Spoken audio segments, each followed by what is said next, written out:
everybody.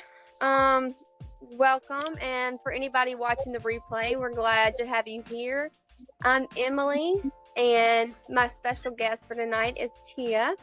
And we just wanted to bring bring all of you a little bit of hope in the midst of everything that's going on. I know some people have turned everything into fear and chaos and confusion, which, as we know, none of those things are from God.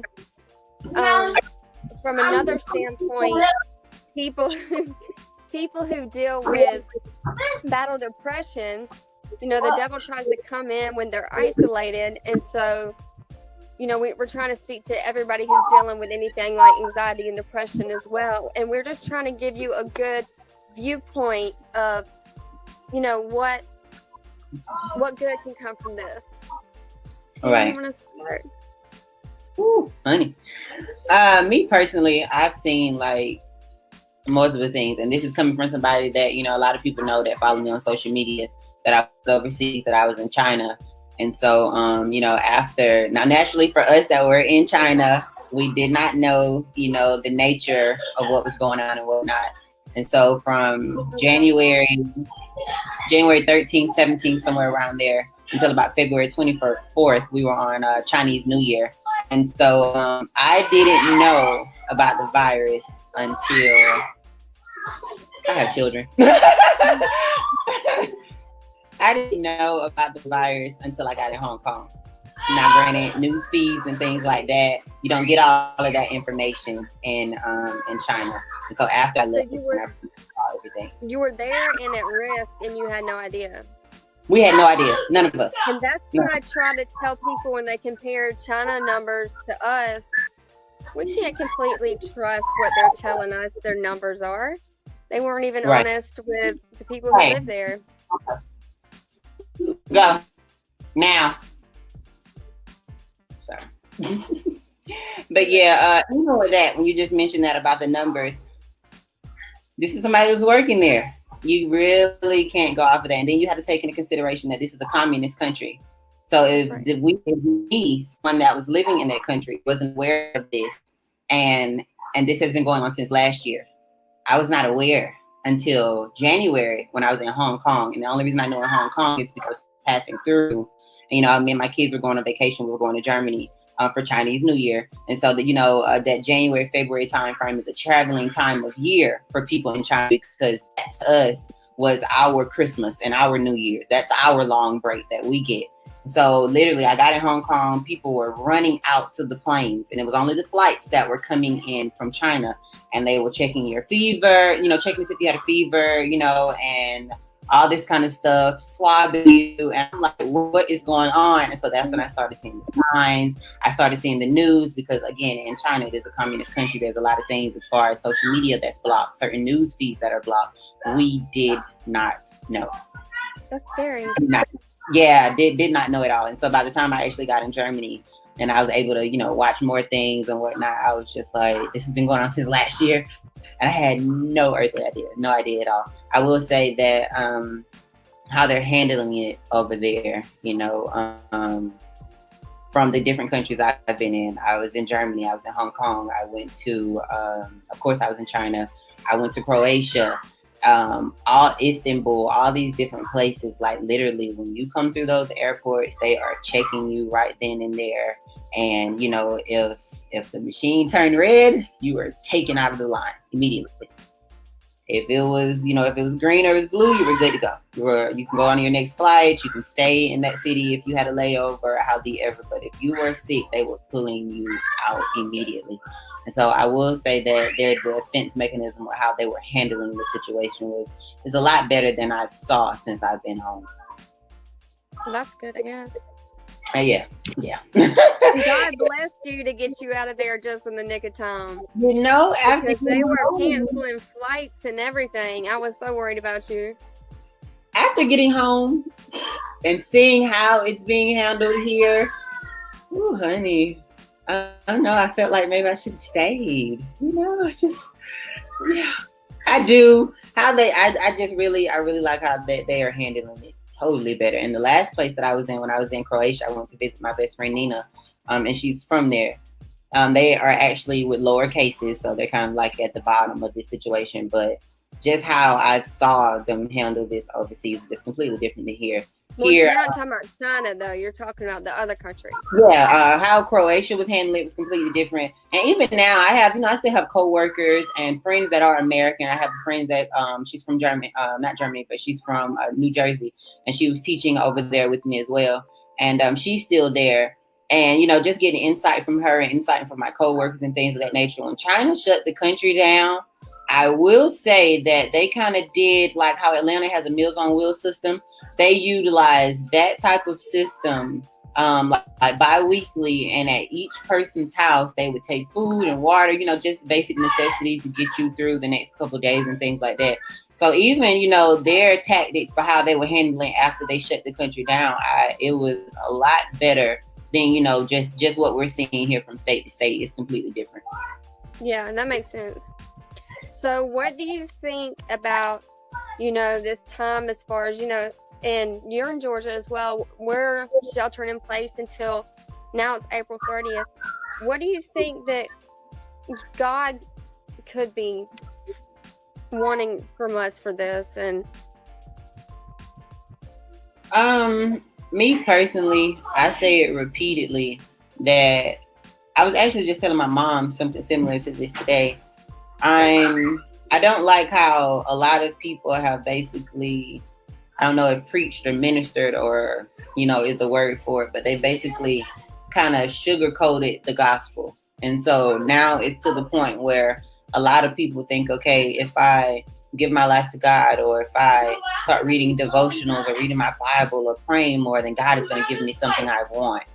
It's pushing a notion right now that, if I seemingly do a couple of these different steps, then when I start praying for something, because I'm seeing a lot of cliche scriptures, on social media and things of that. Taken out of order. Yeah, and the one about God giving you the desires of your heart, like people don't realize. No, if you turn to face God and follow His will, your desires and His desires will become the same. Exactly. There's another one ending, and it states about God healing the land.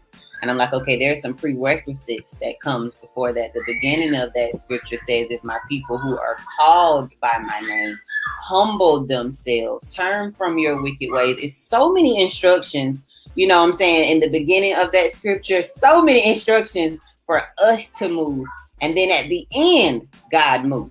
There was so many things that we needed to do first, but this, people have kind of watered down the gospel at this point. Oh, if you pray this or if you pray that, and for me, I say it all the time, even in the last live we did last year, that I'm always coming from, the standpoint of Meshach, Shadrach, I'm always coming from that angle. What if he doesn't? What if you don't get the house? What if you don't get the marriage? What if you don't get the children? What if you don't get what you want? Will you serve him anyway? Because if you keep ministering from that point of getting what you want, and that being the reason for people to, if you're reading your devotionals, doing this and you're praying, and if you ask him, he'll do it. But what if what you're asking for isn't in alignment with what he has for you? Exactly. And so, I saw a lot of people praying for different things for years. And I pray with a lot of people, whether it be for their marriages or for healing, or, for people that are currently in their singleness, or for people that have children or don't have children, just, for people that want to go to school, just a plethora of different things. And, for me, I'm looking at it from the standpoint of what if God is, because nothing happens nowhere in the Bible that said the devil is a creator. So he couldn't create anything, and anything that happens on earth and God created it, he had to allow it. So take this time to digest, why did he allow this? And actually get closer to him in this time to be able to hear him. Because I know I hear a lot of people ask me all the time, well, how do you know you're hearing from God? And I'm like, it's an unexplainable experience, and you really have to tap into and separate yourself from the things that separate you from him first. This could be that time. You can't use work as an excuse right now. It's hard to use school as an excuse right now. Like, you can't use, I had to go grab some food, so I forgot to read my devotion. I had to go do this or do that. we have nothing but time right now, to be honest. The only thing I'm afraid of now is the fact that social media is going to do something that it's always done and is going to continue to. And not saying it's a bad thing. I feel like social media was created with good intentions. But all things that were created with good intentions can get used and go another direction. I try to tell people to take a break. And then also, just because the bad news you see is the truth, it doesn't mean you need to share it. Right. You know, before you share, stop and think, okay, is this beneficial? Is this helping anybody? You know, what is the meaning behind it? Just because it's the truth doesn't mean it needs to be shared. We're not trying to create widespread panic, chaos, and confusions not of God. That's why I've tried to do lives focusing on the positive during this, because there are positive things. In my opinion, communities and different religions and races and all have come together, and there's just been a lot more of loving your neighbor than there was before. There are positives, but if you stay plugged in to social media and not your word, you're not going to notice them. Right. And I see it all as an increase, for, what I'm saying, for the different people that I've spoken to, or for people that I've seen for years posting different things. What better way for God to answer all those prayers at one time than right now? You wanted extra time with your husband. You got it. You wanted extra time to be able to create, whether you're a poet or music. That's just like me. Now I'm taking up. I've always said I wanted to play a guitar. I bought a guitar. I got all the time in the world to do it right now. I got all the time in the world right now. And so, for somebody that, for single moms or for parents, period, that have, a 2-parent working home, and you don't have that much time with your children, that's an answered prayer right now. You're home with them. They are home. They've been home for a couple months now. Who better to, and then even for, this is kind of like an awakening at this moment right now for anybody that was having problems in a marriage or problems in a relationship, because this is honestly going to shed a lot of light, on things that you've been asking God to show you in this time, whether it's in a relationship or a marriage. This is the time for it. Friends that you had some questionable doubts about or things of that nature. This is the time for you to be able to see all of that. But if you're sitting up and you're on your phone all day, or if you're still detached from your kids or still detached from your husband, because it's, I told a young woman a couple months ago, I said it would be a shame for something to happen and you to end up stuck in the house with your spouse and it's somebody you don't know. And now we laugh about it because she's like, I'm finding out all these different things about him, and this is they're getting closer. I said, so is this not an answered prayer? Both of you are praying for some time to get close. I know it seems like an unfortunate situation because of what's happened, but this is a great time to really get close to, your friends, your family, your kids. And it's a even better time to be able to, to read and to get into your word right now. Have some praise and worship by yourself. I know a lot of people were upset about churches not being able to gather, but I look at, of course I'm a church goer, but church is just a meeting place. You should be carrying the church with you wherever you go. Ministry is within you. Whether you're at the gas station and speak to somebody, whether you're at the supermarket, whether you go outside to the mailbox, a word should be walking with you wherever you go. Jesus didn't exactly, when God sent his son, he didn't exactly need a actual place to be. He preached the word wherever he went. Whether he sent you at the watering well or out being a shepherd, wherever you were, he took the word with him. You still should have that with you, even if the meeting place, the church, isn't open. Right. So it's just, I'm acquiring a mindset of like the Israelites right now, Mommy. Yes. Oh, Superman right now. I'm kind of doing something, buddy. Have a seat for me. But here's the other one. And pick us up when you get carbon clothes on. Okay, well, I'll let you know. Can I finish this? Can you give me clothes? Go. It's always kids, Let me tell you something real funny thing. I'm doing something right now, Tristan. Can you go, please? And then I'll finish with you, okay? Thanks, gorgeous. When I'm not doing anything, those kids aren't stunning me. But anyway, the moment I start talking, here they come. But me personally, I'm acquiring a mindset, like I said, like the Israelites right now, because they complained, like, whoo, bring us out. Oh, they were complaining, and then Moses brought them out, And what happened? They complained in the wilderness. This is a wilderness right now. This is a wilderness, whether that's a wilderness at your job, or whether that's a wilderness in your marriage, or a wilderness with your children, or a wilderness in your mind. This is wilderness right now. So you cried out to get out of it. And I think a lot of people, they negate the process of, okay, I went from, in oppression, because that's basically what it was. They went from in oppression, and God was taking them to the promise. And so a lot of people take that middle part out, like, I don't want to have to go through anything to get to what God said he has for me. I don't want to have to lose my job to get to what God has for me. I don't want to have to homeschool my children to get to what God has for me. I don't want to have to, whether it's you're going through a divorce, or, if you're going through something in a relationship, or just things with friends in general, friendships and just human beings. People don't want to go through that wilderness to get to what God has for them. Everybody wants to negate the process, and it does not work like that. There was so much that they forgot God was doing for them while they were in wilderness. They started complaining again. He was providing food. He was providing shelter. He was providing water. And they forgot about all of that. And a lot of them used to cry out and say, well, Moses, you brought us out here to die. We could have stayed where we were. We stayed where we were. Like, they were hurt about that. They were so hurt. And so, I see a lot of that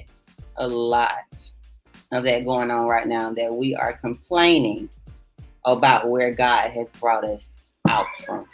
And I'm like, you're not where you want to be yet, but think about, you're not where you're used to be at the same time, because it could still be worse.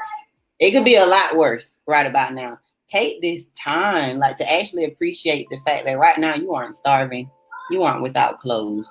It's not like you're not eating. And then I love how I've been seeing a lot of men have been, whether it's doing like little sack lunches or pizzas and all this kind of stuff for kids, and I've seen a lot of people, offering things, different aid and water and things for adults. And is that not an answered prayer right now? That people are helping their neighbor and helping people they don't even know, kids they don't even know. I just look at it as it's an answered prayer. I know it's unfortunate, it is, but it's still an answered prayer at the same time. And it's taking us somewhere, because now granted, the Israelites they had to wander for 40 years, wandering. Don't let this be that season of your life where, because you don't get the lesson that you're supposed to be learning right now, that you end up wandering in this. Because in all honesty, every time I hear the date getting pushed back, first, who leads this country was stating that it would be by Easter Sunday. And, and a lot of people was, by Easter this. And I see a lot of people making posts about, I hope this is over by my birthday. It's not about you. It's not about your birthday. That's not the mindset you can have right now. You can celebrate your birthday in the house. You can celebrate your birthday with 2 or 3 friends at your house. You can celebrate your birthday.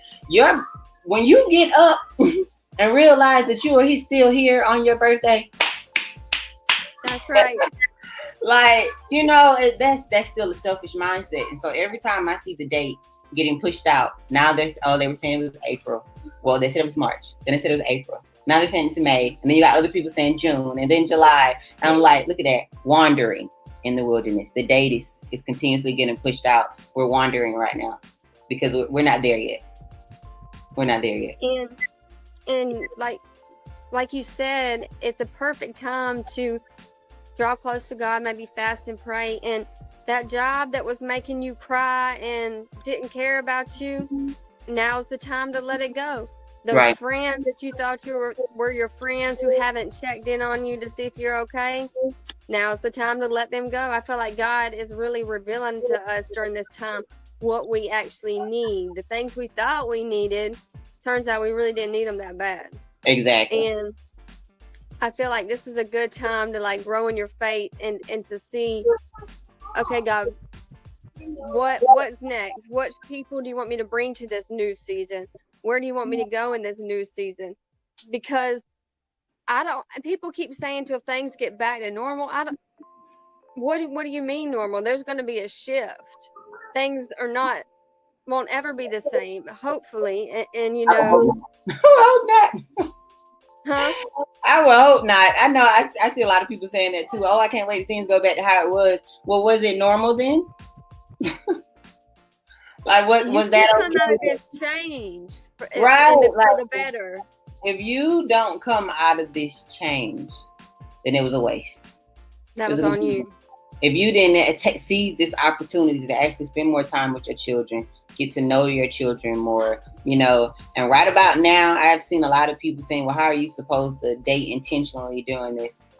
What better way not to? Because at this point in time, and we're adults, and I'm pretty sure everybody's watching this is of age. We're grown.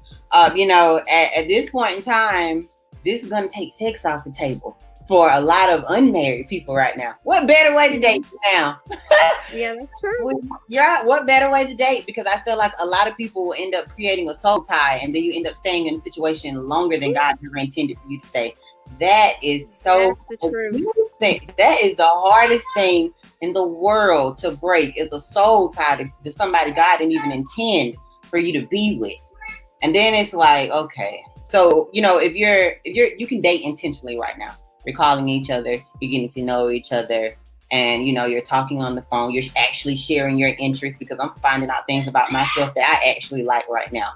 Like, I've always been a music fanatic, but something, as far as me saying, oh, I'm going to play the guitar one day. Hey, picking it up, And so now I can actually talk more about music and keynotes and things of that nature, So now what better time than, for singles to actually interact with somebody now, because there's no physical interaction. It's not. It's kind of hard. It's really not any physical interaction right now. And so, you can be talking about whether you're a food fanatic, and you can be talking about different foods and things like that. You're actually given that time now to actually get to know someone without putting sex on the table.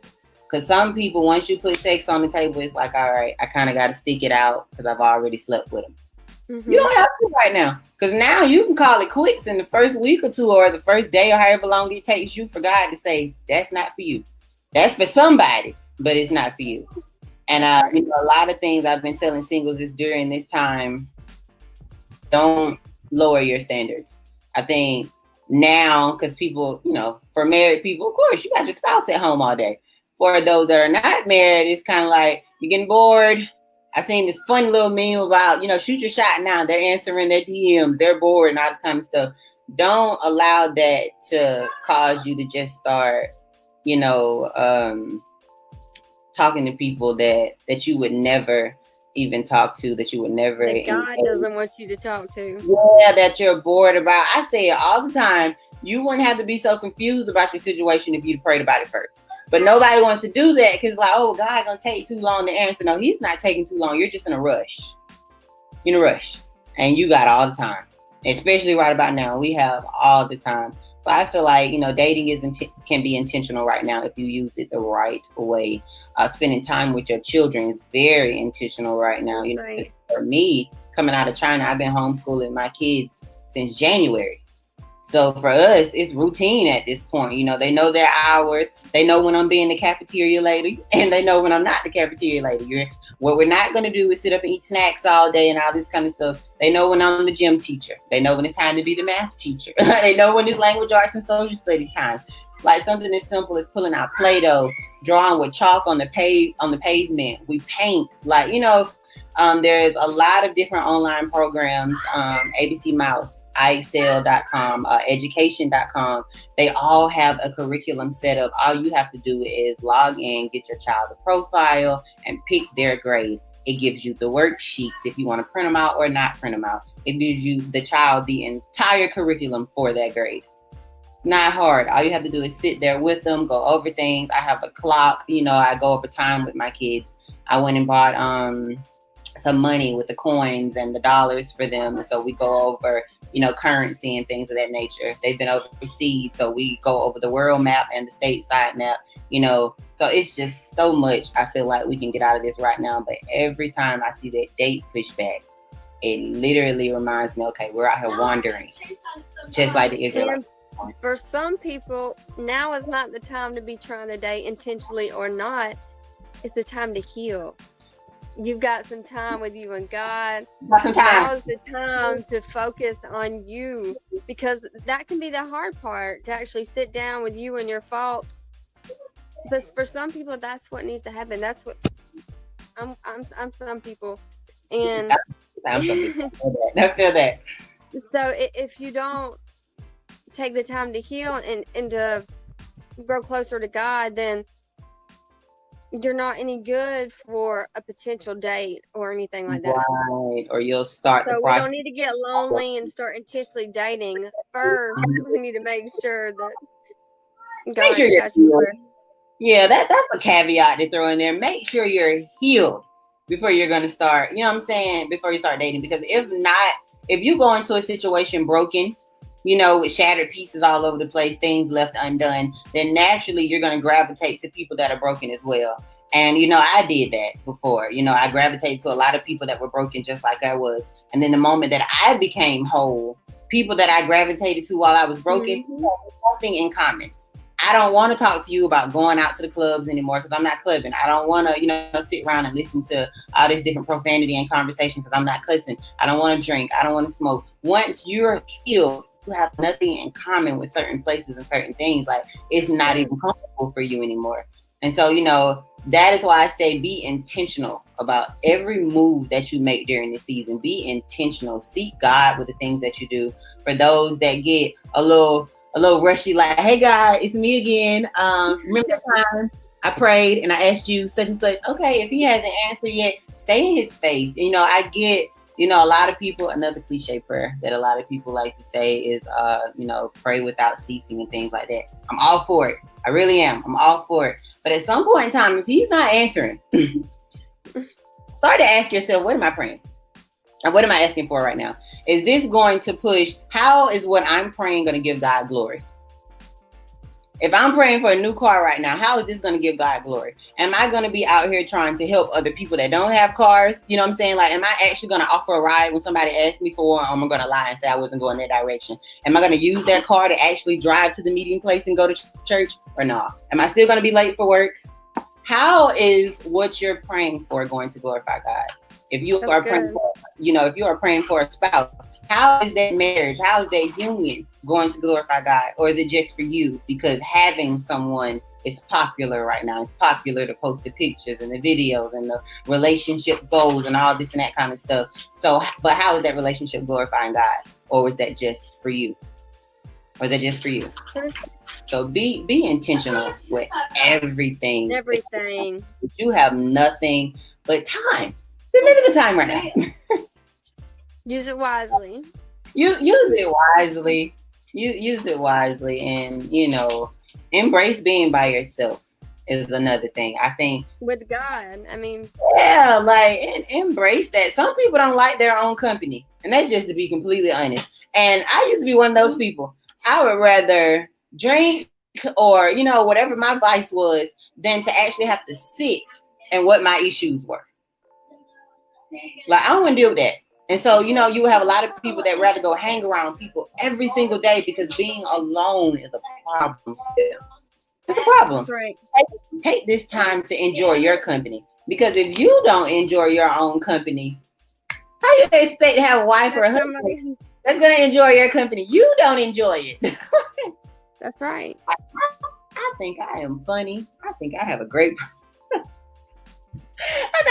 personality. I laugh at my jokes. I can't wait till we get together and be goofy together. Oh yeah, we'll have a good time. So, you know, I'm embracing this time. I think it's Me too. I think it's a wonderful time to, and it's what you make out of it. I mean, you can make a whole month be a waste, or you can spend that month, like you said, doing something, spending time with your kids, to taking up a new hobby like you wanted to, applying for another job because the old one, they don't treat you right, growing in your Bible study time because you never had time before. So it's up to you. Right. But everybody's not doing that. I think a lot of people are so focused on, I hate that they keep giving a date with everything. Yeah. Like, I can't stand it because, you know, everybody was holding on to Easter. Oh, they were holding on to it because that was the date they gave them. Now they're holding on to, what is it? April 30th. Now everybody's holding on to a date. Holding on to a date. Oh, I can't wait to April 30th this or April 30th that.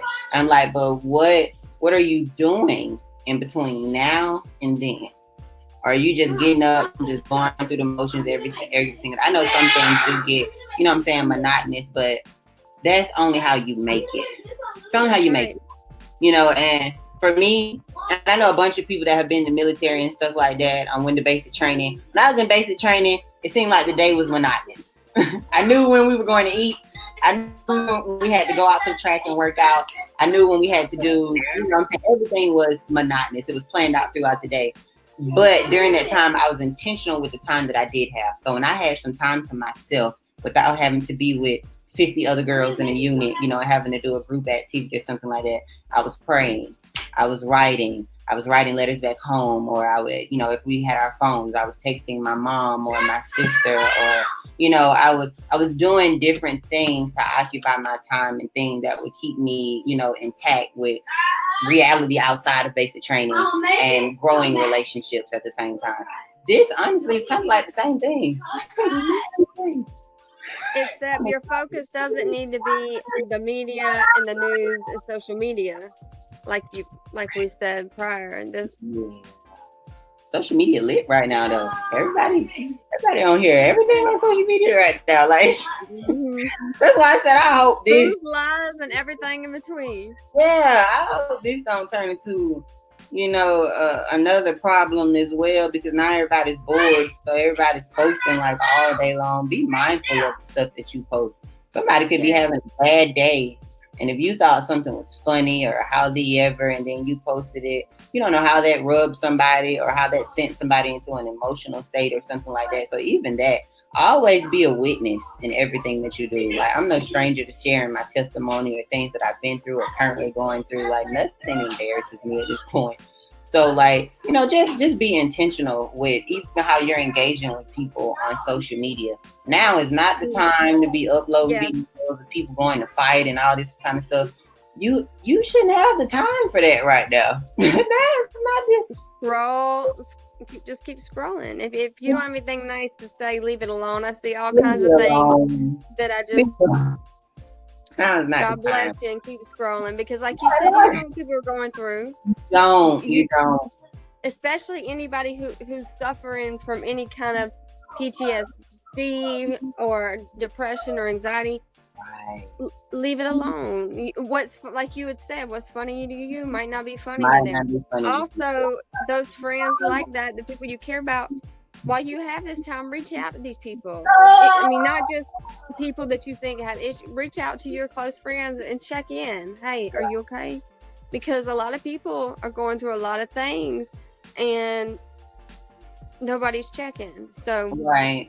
You need to be mindful of that as well. Right, because we tend to make a joke out of everything. Like even the thing about the essential workers and non-essential workers. Now I've been seeing memes or whatever about, you know, people trying to take lightly of that situation. You know, oh, your job isn't essential, but that's not funny right now. Somebody's gonna work like that's not funny. Don't do that. You don't know. And while you're complaining about being home with your kids, they wish they could be home with their kids. You know, so you're really. Yeah, I don't like it. I don't like it. Your kids. Your kids. I get it. I have two myself. I get it. But, like, you know, I think at this point, we probably all get on each other's nerves. Like, we have a good time. Now, granted, for us, because we've been overseas, you know, for a while, we're used to it just being just us. It's been just us. And with them doing their homeschooling, they're used to that. They know when they hear me up in the kitchen, okay, the lunch lady in the cafeteria. Like they know. That's good to have a schedule. Right, but you have to make it fun. You know what I'm saying? They understand the dynamics of the situation right now, based on their level, because they are still children. Putting kids in front of electronics all day is not going to be how you deal with this kind of stuff, like, at all. It's not how you deal with it. Like, not right now. Take this time to actually spend time with your own child. So now when they go back to school, this is somebody that's a teacher now. I've Mm-hmm. seen that. Or a lot of people like, you know what? It wasn't the teacher. That's right. Yeah. Now you can spend some time with your child, you know, To and see what's really going on. and so now, Plus, if you have fear and you're portraying fear and stuff, your children see that. yeah, You know, so you're causing them to fear and everything, the same thing. and that fear and There faith goes mine walking behind the couch. yeah, like fear and faith cannot exist in the same vessel. It can't. You gotta That's pick right. and choose. You gotta pick and choose which one you rolling with. It's either I got faith that God can bring us out of this, that God can work on us during this. You know what I'm saying? That God is doing something in the midst of this, you know, that He's transforming lives in a plethora of different ways for the different prayers that He's been hearing. And this is just the way to shut it all down all at one time and to deal with it all together. Or you can be looking at it from another perspective and being fearful of everything that's going on, of how it can, you know, I get it. Everybody's impacted by it. Everybody. And it's globally. Mm-hmm. But if you're going to take the mindset of just thinking it's just about you right now, then you are not there yet. You're not there yet. Because this is affecting the entire world. Mm-hmm. It's not just about your job. It's not just about your family or your life. And you know, naturally as human beings, we're human. We typically think of ourselves first. But you have to think of the people, you know, that are still having to go to work right now, that can't spend time with their children and want to. You get the joy of doing that every single day. Or the ones that at least you're able to have a home to be in during this situation. In Atlanta, there are multiple people that are homeless and sleeping in parking lots 6 feet apart at night. Exactly. And at the airport I saw. Yeah. Because, you know, the shelters get really full. They have to be in those lines early to get in the door by like some places do 6, some people do 7. But people forget gratitude. Yeah, and that's why I say it reminds me of the Israelites. They complain so much in the wilderness. Oh, I'm tired of eating this. Or God is giving us this to eat again today. Moses done brought us out here to die. And well, I'm thirsty. I'm hungry. Well, my clothes ragged. When I was in this place, I still had this kind of luxury and all this kind of stuff. At least I had my own house. You know what I'm saying? Like, they were complaining about so much that they couldn't be appreciative of what God was doing, you know. And me and you were talking about it the other day, and I was telling you, you know, even as far as them getting to the promise, it wasn't that they didn't make it to the promise because, you know, God didn't fulfill His end of the deal. They didn't make it to the promise because they didn't want to go in and take land that God said was theirs. So will you go in, you know, when it's all said and done, when this is all over, will you still go in and take what God said was already for you? Will you still step into that office? Will you still apply for that job or go to that school? Will you still go to God with the marriage? Will you still go to counseling? Will you still go in and take what God said is yours? There's a lot to be obtained during this moment right now. And it's building us in numbers to get to where we need to be. And if you don't see that date keep getting pushed out, just easily start reminding yourself of how the Israelites, their date kept getting pushed out. Like, we just out here wandering at this point. So, you know, and pray for your leadership. Yeah, pray for your leadership. Pray for your government. Pray for, you know, for teachers. Pray for the children that you're unable to see right now. You don't know what their home situations are like, or their parents.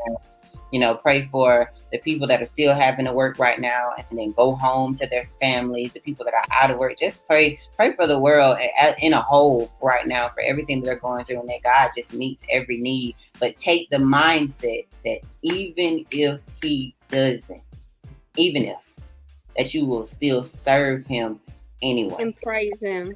You will still serve and praise Him anyway, even if He doesn't. Even if He doesn't lift this situation, even if He allows it to go until the end of the year, even if this person does not get healed from it, this person has it, still take on the mindset that even if He doesn't, God can still call you out of dead places. I think I posted something similar to that earlier this week about Lazarus.